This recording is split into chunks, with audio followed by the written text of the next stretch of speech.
Hello, fellow Lakelanders and those new to Lakeland. Welcome. I'm Jill Caldera, and I am here with Julie Townsend with the Lakeland Downtown Development Authority. So, Julie, what is your position on the Lakeland Downtown Development Authority? I am the executive director, which doesn't tell you much, but I'm really just sort of the Julie of all trades. I do whatever needs to be done. I do have other staff members, so thankfully I'm not alone, but we do marketing, maintenance, and management of downtown, basically. And then we do the unglamorous things like deal with trash issues and sidewalk issues and internal issues between merchants. Anything that is brought to me that is a difficulty, I try to solve and be a liaison for those businesses to City Hall. You are the Julie of all trades. Yes, that's what I try to be. So what exactly does that mean, and how did you choose your position? Well, it kind of evolved over time. So the position that I'm in now isn't the position that I've been in the entirety of my career with downtown, but I started in downtown about 2002. I actually worked for our local newspaper, The Ledger. I was an ad representative, and my territory was downtown Lakeland. And now I'm the director of the downtown development, and I've been there for about 5 years. Wow, a lot of history. So yeah, I've had a long, crazy career in downtown, but most of it, even though my positions may have changed, I think the core mission of what I have done has remained the same, which is advocacy for the businesses, trying to recruit businesses, and also trying to just make downtown a more pleasant place so that it attracts more patrons. So with your position, what are some of the day-to-day moving parts that create downtown what it is? What are some of the things that we don't ever see behind the scenes that you help facilitate? Well, I'm very involved in parking, which is very visceral for people and very controversial, and it's just one of those things where everyone feels like there's not enough parking. So I work very closely with the traffic operations folks and the parking folks to make sure that we do everything we can to make parking a forgettable experience for you, in the sense that if you don't think about it, it's probably not been a bad experience. We're blessed to have a very urban downtown with a lot of mixed use, and the only way to provide that customer parking that all of these businesses share is to have rules and enforce those rules, and hopefully educate people so that they don't get a ticket. I never want someone to get a ticket. I just want them to follow the rules. Gotcha. I mean, yeah, when I go downtown, if I'm not Ubering, I am circling around trying to find a spot, and like anyone else, get frustrated. Yeah. But there's, like you said, those are things that we don't know how it operates. We don't think about. Right, and what else is interesting is that we all tend to experience downtown at the same time, because we all want to go to lunch, and typically people go to lunch from 11:45 to 1:15. If you went downtown at 2, plenty of places to park. If you went downtown at 11:15, ridiculous number of places to park. It's that everyone is converging on the same place in the same 4-block area at the same time. There's only so many parking places. Gotcha. Makes a lot of sense now. The voice of reasoning. Thank you. I try. So Julie, with all of the events that occur on a monthly basis, what is the biggest complaint that you hear for the consumer visiting downtown? There are challenges with downtown and any downtown, and certainly probably the biggest challenges or the biggest things that are negatively spoken about downtown are parking, homeless, and some people complain that there's too many bars. But homeless is a challenge. Homeless are everywhere. They're not just in Lakeland's downtown. They're not just in downtown in Lakeland. Wabash and Memorial has a problem. But they're very visible in our downtown because we do have Munn Park, and it's the central park, and it's a beautiful place to walk through. And homeless make people feel uncomfortable, even if they are doing nothing but sitting on a bench. And so some of that is we have to get over that as a society, that a person sitting on a bench has every right to sit on the bench regardless of how they live or where they live. Homelessness is not criminal, but people don't like to be approached for money. They don't like the panhandling, makes people feel uncomfortable. We don't have a lot of that, but it comes and it kind of peaks and valleys depending on who's moving through the city at any given time. So, we have some folks that, will ask you for money, and the best thing to do is just say no and direct them to one of our social services like Lighthouse Ministries or Talbot House or Tri-County. You can give them a solution without giving them money. And that makes a lot of sense, the things that we don't think about. You're right, we want to help, and it's just a temporary fix. Yeah. And really we're enabling. Open containers. Yeah, so that's a fun issue that came up, I guess, last year.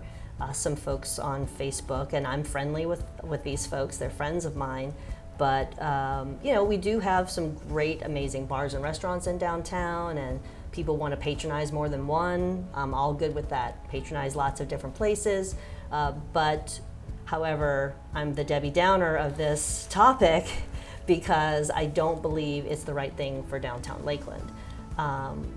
I think the businesses, there's a lot of challenges. You think it sounds very smart.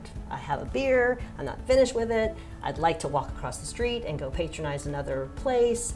Why can't I just walk across the street and do that? Because that's not the only behavior that's going to be allowed under that open container. How are we going to have our police officers that we already feel are stretched thin community-wide? How many officers is it going to take to start checking people's cups to find out, is there alcohol in that cup? It's not the right cup. Are you drinking alcohol? You're not drinking alcohol. And again, no public bathrooms where folks who've maybe had a little too much need some facilities to relieve themselves. So, there's a lot of issues that come with open container that are, again, the unintended consequences that the public who is experiencing that don't see. But I certainly understand from the consumer side why that would be attractive. Yeah, and it makes sense. I mean, especially like a busy day like First Friday or any other event, it's just, you want to bar hop with your friends and you want to check everything out. But now, thank you again, voice of reasoning. Downtown grocery store. Is it ever going to happen? I know, apartments are going up, have gone down there, and more businesses. Some people want a grocery store. What are your thoughts, and what do the businesses think? So it's one of those things where it sounds great, but grocery stores need a tremendous amount of volume to even small ones. We can have a convenience store. People say, oh, make it a bodega, a little small store. Well, the reality is that downtown just doesn't have the density of residents to support a grocery store. I mean, those are just the business basic economic facts. Until we have a healthy number of people that truly can walk to that little bodega or that little store, it's going to struggle to be successful. Yeah, that makes more sense. Yeah. Thank you for that. So, Lakeland is getting a lot of hype with Amazon buying land from the airport and all the other development that's going on. Do you think that technology is affecting downtown and the retail? Well, I think definitely retail, across the country has been affected by online sales. I mean, there's a certain percentage of online sales that we all participate in, and before that was possible, we bought it at a bricks and mortar. So, but I think what differentiates businesses in many downtowns, and certainly ours, is that these are not the items that you necessarily need. We sell those items that bring people joy. Either by buying them brings them joy, or being the recipient of them brings them joy. And so it becomes an experience. I call it experiential retail. If I'm looking for a special baby gift for someone close to me that just had a baby, I'm probably not buying that off Amazon. That's very impersonal. I want to go find that. I want to shop for it. I want to touch it. I want to, write that personalized card and have it packaged in, special paper. And so that's the kind of stuff that we bring.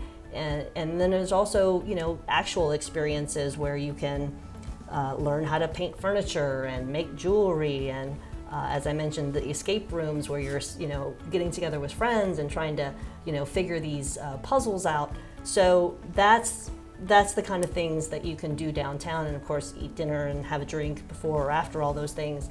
And that's why I think as long as we as humans need that interaction with each other and desire to have those experiences, there's only a certain amount of the market share that those other types of online resources are going to take from us. That's good to know. Yeah.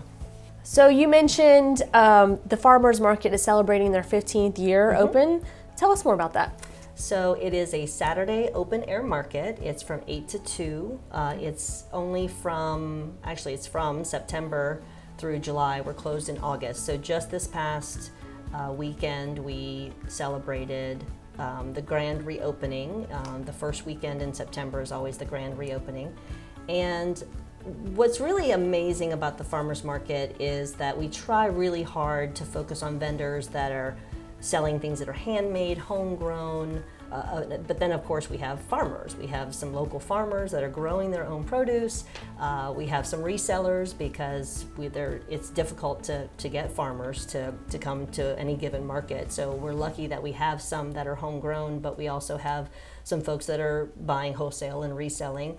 And you need that variety, so to attract the customers. It's more, again, I can go and buy my produce at the grocery store. Why do people choose to come and buy it from downtown in the farmers market on a Saturday? I think is because of the experience of it and the community of it. We have live music, and I think you can just feel good about shopping local and visiting merchants that you see every Saturday and asking how they're doing, and they ask how you're doing, and it's that sense of community that in this very busy hustle bustle, everybody has a phone in front of their face, everyone's online. It provides that human interaction outlet that we are all so desperately still seeking. It stretches from the railroad tracks on South Kentucky all the way up to Oak Street, and it's just a really pretty venue. It is. So we talked about the parking issue, the downtown issue. What about right sizing? So right sizing is what we, and I use the word we, I have nothing to do with it. We as a community have embraced, the city leaders have embraced the idea from the Florida Department of Transportation to right size South Florida Avenue. It's not correct today. If you drive down South Florida between downtown and Dixieland, you're probably white knuckles on the steering wheel, very nervous, or you're just completely oblivious. There's those two, which makes us with the white knuckles even more nervous. Yeah. But the lanes are too narrow. They are not up to code. We have drainage issues. The sidewalks are not ADA compliant. So there's a lot of issues in that corridor. We are testing that. Spring of 2020 is when it's anticipated to go to 3 lanes, 1 in each direction with a turn lane in the center.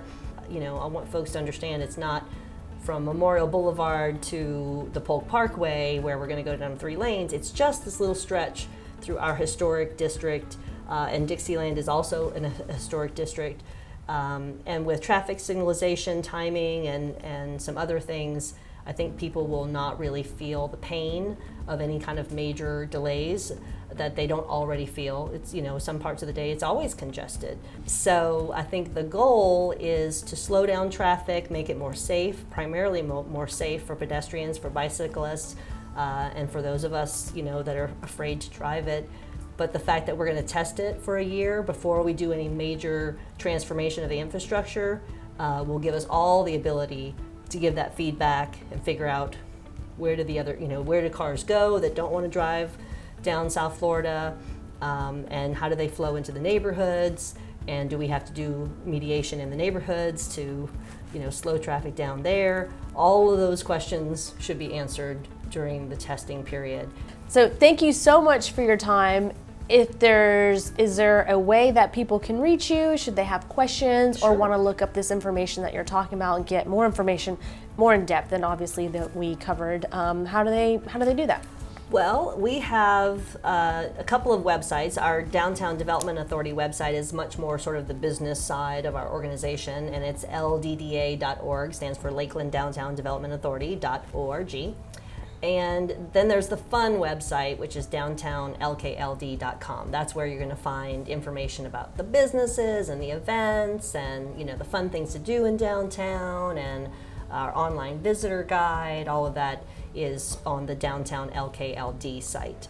But I am always available. I give out, you know, my cell phone. Any reasonable hour of the day, I will answer my phone if I'm able, and answer questions. And I love sharing information about Lakeland and downtown specifically. I want everyone to be, you know, to love their city and be passionate about it, because if you don't like where you live, that seems like such a sad existence. You know, feel free to reach out to me. We have a Facebook page, Downtown LKLD is the downtown Facebook page. You know, you Google downtown. My contact information is on our website, and like I said, I'm available pretty much anytime to talk to people and answer their questions. Excellent. So Julie, what should everyone watching this video do now? Well, they should like, and share on the Park Bench platform. Yay. Well, thank you everybody for watching this. Until next time, bye.